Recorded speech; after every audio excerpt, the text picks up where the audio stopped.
কুদ্দুস বলতো পৃথিবীর আকার কি রকম?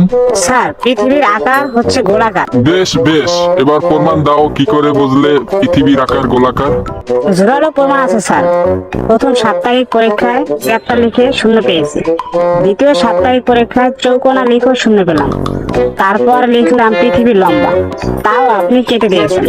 শেষে অনেক ভেবেচিন্তে লিখেছিলাম তিন কোণা, তাও আপনি কেটে দিলেন। তাহলে আর বাকি রইল কি? গোল হওয়া ছাড়া পৃথিবী আর কোনো উপায় দেখতে পাচ্ছি না, তাই পৃথিবী গোলাকার। এত বছর তোদেরকে কি শিখাইলাম, আর কি বুঝলি, আর কি উত্তর দিলি? আচ্ছা বলতো, পানিতে বাস করে এমন 5টা প্রাণীর নাম? স্যার ব্যাং। আর 4টা বল। স্যার 1 নাম্বার হচ্ছে ব্যাং, 2 নাম্বার হচ্ছে ব্যাঙের বাবা, 3 নাম্বার হচ্ছে ব্যাঙের মা, 4 নাম্বার হচ্ছে ব্যাঙের বোন, আর 5 নাম্বার হচ্ছে ব্যাঙের দুলাভাই।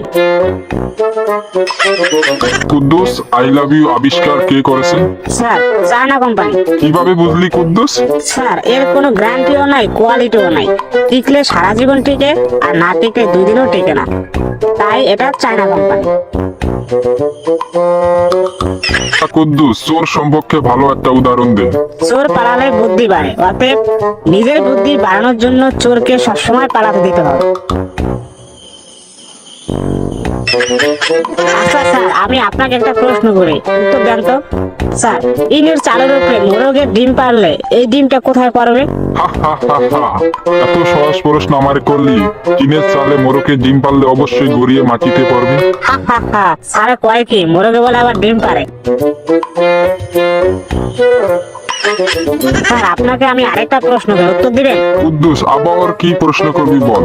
স্যার আপনি মনে করেন যে আপনি রাস্তাতে হেঁটে যাচ্ছেন, কিন্তু রাস্তার মাঝখানে একটা 500 টাকার নোট আর একটা 50 টাকার নোট পড়ে আছে। এখন আপনি কোন নোটটা আপনি আপনার পকেটে ভরবেন? অবশ্যই আমি 500 টাকার নোটটা পকেটে ভরবো। স্যার কয় কি? স্যার দিয়ে আগুনের মতো কথা বলে।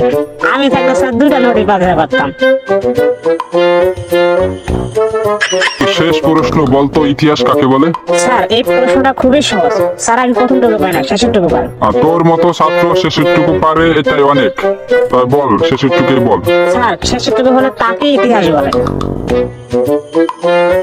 গুড গুড কুদ্দুস, তুই খুব ব্রিলিয়ান্ট। দোয়া করে দিলাম তুই ভবিষ্যতে রিক্সা চালিয়ে খেতে পারবি।